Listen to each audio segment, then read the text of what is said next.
News live web ચેનલના પ્રાયોજક છે Gujarat emporium.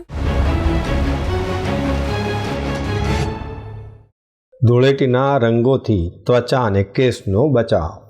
રંગપંચમી એટલે કે ધૂળેટી અને ધૂળેટીનો ઉત્સવ સમગ્ર ભારતમાં ખૂબ જ આનંદ ઉત્સાહથી અને તેમાં પણ રંગોને એકબીજા પર ઉછાળીને કરવામાં આવે છે।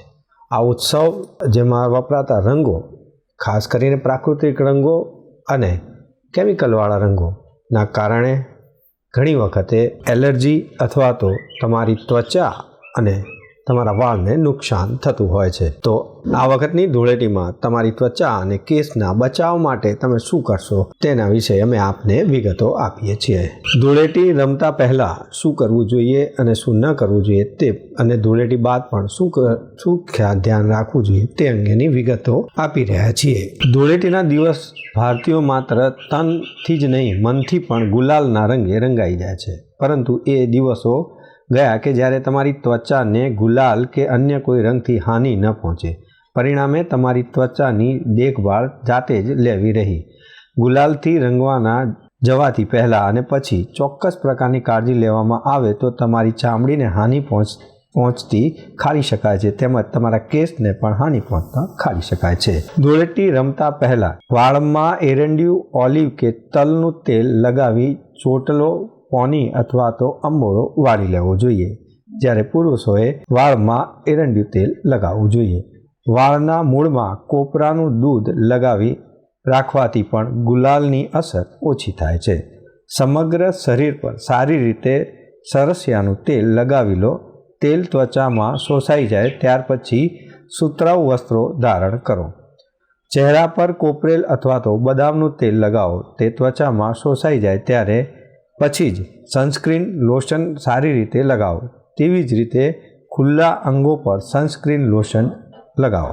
નખના ખૂણામાં તેમજ નખ પર હોળીના રંગો ઘર ન કરી લે એટલા માટે નખ પર પહેલેથી જ ન્યૂ નેલ પોલિશ લગાવી દો। જરૂર લાગે તો સનગ્લાસ પહેરો। કેટલાક લોકો માથા પર સ્કાર્ફ બાંધવાનું પણ પસંદ કરે છે, જોકે તેને કારણે ધૂળેટી રમવાની મજા મારી જાય છે એવું પણ બને છે। ધૂળેટીના 1-2 દિવસ પહેલાં વેક્સિંગ ન કરાવો। તમે ચાહો તો રંગ રમવાની પહેલાં ચહેરા પર મોઇશ્ચરાઇઝર યુક્ત ફાઉન્ડેશન લગાવી શકો। તેનાથી ચહેરાની ત્વચા સૂકા રંગથી સુરક્ષિત રહેશે। અધરને રંગોથી પહોંચતી હાનિ બચાવવા માટે સારી રીતે વેસેલિન લગાવો। ધૂળેટી રમ્યા બાદ ચહેરા પરથી રંગો આસાનીથી દૂર કરવા રૂનું પૂમડું કોપરેલ તેલમાં બોળીને રંગ લાગ્યો હોય ત્યાં તેવા અંગો પર લગાવવું જોઈએ। ત્વચાના વાળમાંથી રંગો દૂર કરતી વખતે સહેજ વધુ ઘસતા હોય છે।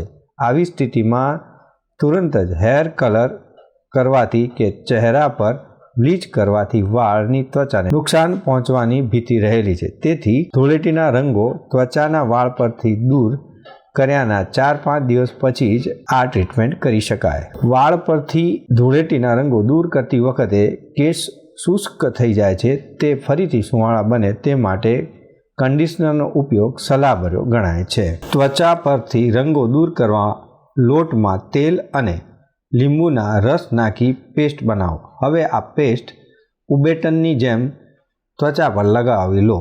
થોડું સુકાઈ જાય ત્યારે હળવા હાથે ઘસતા તેને કાઢી નાખો। ત્યાર પછી સ્નાન કરી લોશન લગાવો। રંગો દૂર કરવા ઠંડા પાણીનો ઉપયોગ કરવો। ગરમ પાણીથી રંગો ઝટથી નીકળતા નથી। ધૂળેટી રમ્યા પછી ચહેરા પર વારંવાર ફેસ વોશથી ન ધોવો। કેસ વારે ઘડીએ શેમ્પૂ ન કરો। આમ કરવા જતાં ચામડીને વાળ શુષ્ક થઈ જશે। દહીં અને દળેલી મેથીની પેસ્ટ બનાવી વાળ પર લગાવી અડધો કલાક રહેવા દો। ત્યાર પછી શેમ્પૂથી કેસ ધોઈ લો। વાળ ફરીથી સુંવાળા થઈ જશે।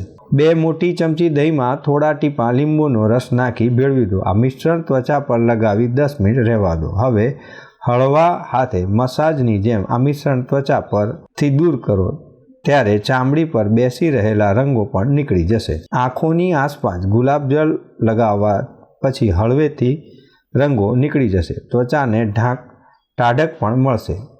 થોડા ટીપાં ગ્લિસરીન, સી સોલ્ટ અને થોડા ટીપાં અરોમા ઓઇલનું મિશ્રણ બનાવી ચહેરા પર લગાવો. તેમાં રહેલા એન્ટીબેરિયલ અને એન્ટીફંગલ ગુણોથી ત્વચાની રક્ષા અને સુરક્ષા થશે. ચામડીને ધૂળેટીના રંગોથી નુકસાન થવા માટેના આ ઉપાયો છે, પરંતુ આ ઉપાયની સાથે સાથે તમારે ખાસ કરીને તમારી ત્વચાને અનુરૂપ, કારણ કે ત્વચામાં ઘણી વખતે કોઈ એલર્જી આવી જતી હોય છે, વાળમાં પણ કોઈ એલર્જી આવી જતી હોય, માટે ડૉક્ટરની સલાહ પણ અચૂક લો. તો ધૂળેટી રમો અચૂક અને રંગોની મજા માણો, કારણ કે ભારતીય સંસ્કૃતિનો આ ઉત્સવ છે અને એ ઉત્સવને આપણે ખૂબ જ આનંદથી માણવો જોઈએ, પરંતુ સાથે સાથે આપણા શરીરની એટલે કે ત્વચા અને કેસનું ખાસ ધ્યાન રાખવું જોઈએ. દર્શક મિત્રો, આ હતું વિશેષ. આપ નિહાળતા રહો એસ લાઈવ ન્યૂઝ બુલેટિન. નમસ્કાર.